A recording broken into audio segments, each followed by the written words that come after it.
Technology for ELLs, Strategies, Tools, and Supports to Enhance Learning. The components of this portfolio include a technology lesson, which I used Explain Everything and Play Pause It, a technology tool for my students to use, which I chose Book Creator, a technology observation, which I observed ReadWorks digital tool, and a new tool that I've discovered is called SmartLab.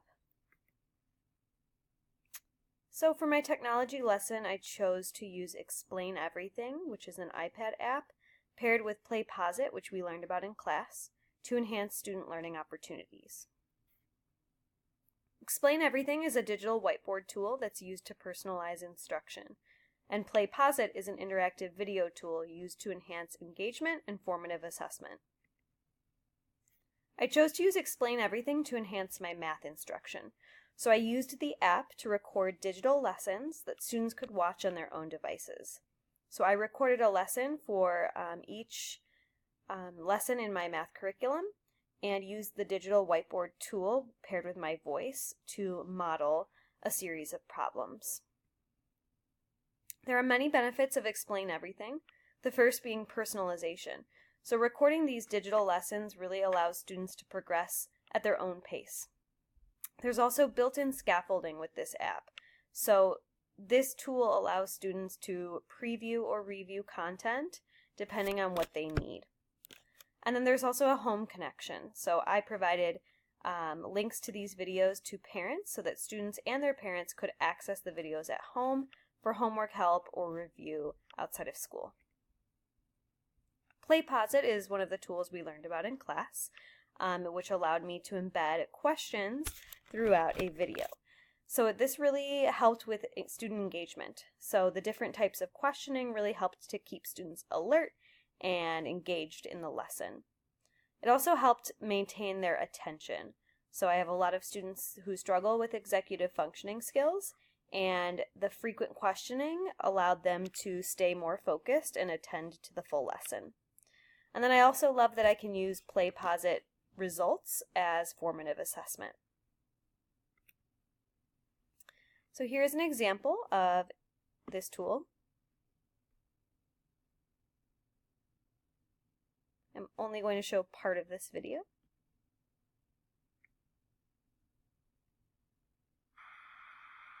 Hey everyone!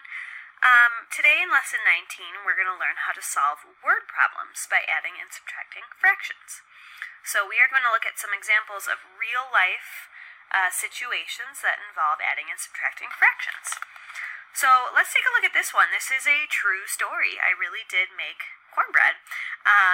It says, Miss Parkinson made cornbread and cut it into 8 equal pieces. She and Miss Benris each ate 1 piece. What fraction of the cornbread did they eat together? Alright, so I have written down in the corner here, I have the letters R, D, W written. Take a second and think if you can remember what R, D, W means.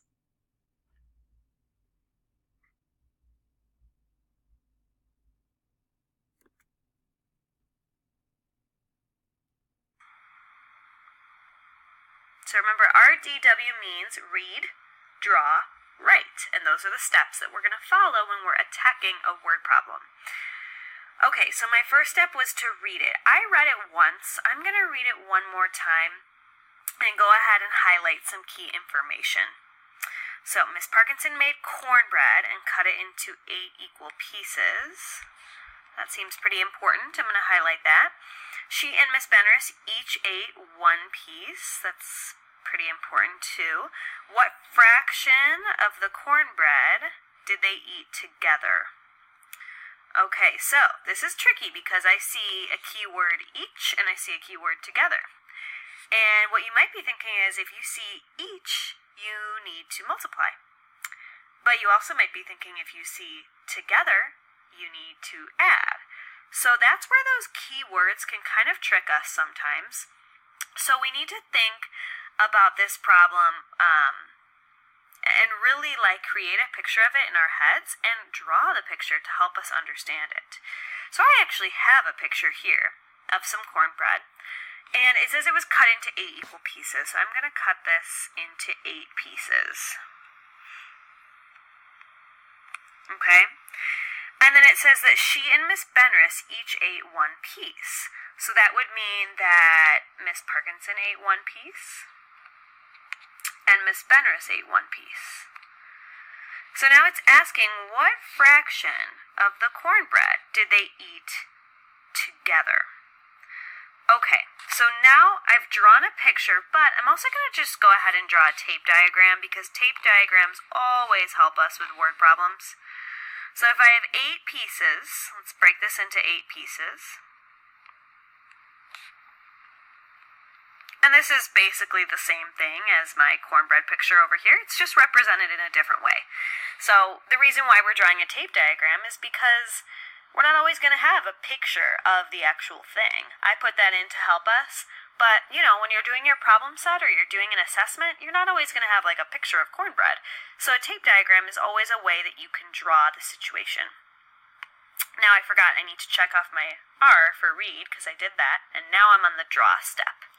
Alright, so it says, let's see, she and Miss Benris each ate 1 piece. So Miss Parkinson ate 1 piece, and Miss Benris ate 1 piece. So it's asking what fraction did they eat together. So I'm looking to say, what is this part that they ate together?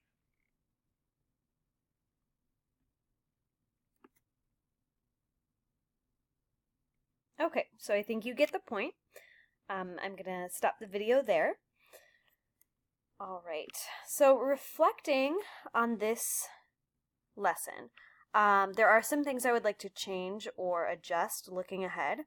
The first is just the really large time demand that it takes to create these lessons. It would take me about, usually about half an hour to record the Explain Everything video, and then about 15-20 minutes to embed the questions using Play Pause It. So that is a lot of time for something that needs to be happening for every single lesson, which we teach lessons daily. So that is something that I would like to think about. And then student ownership. I would really like my students to get more involved in using these tools for themselves and for their own learning. For ELL connections, this connects to WIDA Standards 1, 2, and 3. So academic and social language, the language of language arts, and the language of mathematics. It involves mostly listening practice and is a Common Core teaching tool. It can be used for any Common Core standard. This can be used as a preview or review strategy and provides visual support. For the tool that my students used with technology, I selected Book Creator, which is a digital storytelling tool that allows students to create books using text, voice, and visuals. The benefits of Book Creator are that it puts students as the authors. So it gives students a voice as the authors of their own books. It involves multimedia tools, so students can add pictures, graphics, and voice recordings to enhance their book. And it serves as a digital portfolio. Students can keep a library of all the books that they've created throughout the year. I'm going to skip this video because I know that I have a 15-minute limit with this Screencast-O-Matic, but this is just a quick snippet of a student-created book by one of my English language learners who's about a level 2 EL student. So he was able to use text and images to write a nonfiction piece.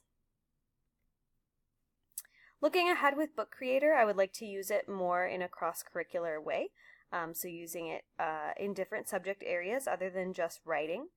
I would love for students to be able to collaborate and share documents, which I haven't been able to figure out at this point. And then I would like to personally record classroom books in our classroom library to provide access at multiple levels. As far as connections to English language learners, this tool is connected with WIDA Standards 1 and 2. It involves both speaking and writing practice as well as listening and reading when students are reading each other's books. It's again used for Common Core standards in the area of literacy. It gives a voice to all students and has built-in assistive technology such as word prediction and autocorrect. As far as my technology observation went, I observed a student who used ReadWorks I was familiar with ReadWorks as a website that provides text levels, or text at different levels, but I was not familiar with their digital tools. So they have interactive tools that students can use to highlight and annotate text, and students can also take quizzes. I'm not going to show this video either, but this is just a tutorial on using ReadWorks digital tools. Something I'd like to see with ReadWorks is a wider range of text levels. I do have students that are reading at a beginning reader Lexile level, and there's not a whole lot available on their website at that low of a level. I would also like for the quizzes that accompany different texts to contain sentence starters. So there are written response questions, and I think having sentence starters would really benefit our English language learners, as well as having graphic organizers. So after reading a text, students can answer comprehension questions, but there isn't any sort of like a graphic tool, and I think that would really enhance the tool for our students. So ELL connections, of course, providing differentiated text is a huge benefit of this tool. It is connected to WIDA standards 1, 2, 4, and 5, so the language of language arts, science, and social studies. Excuse me. There are audio texts available on this website. I have something in my throat. And there are vocab activities paired with every passage. There's also specific collections for English language learners with concrete topics. A new tool that I've become familiar with is called SmartLab. It is an interactive and engaging game tool. It includes activities such as matching, sorting, labeling, question and answer games, fill in the blanks, brainstorming, responses, etc. Activities are teacher designed and can align with any content area. This picture is from my class doing a sorting activity of different phrases that are either inner critic, so kind of negative phrases, or inner coach, more positive self-talk phrases.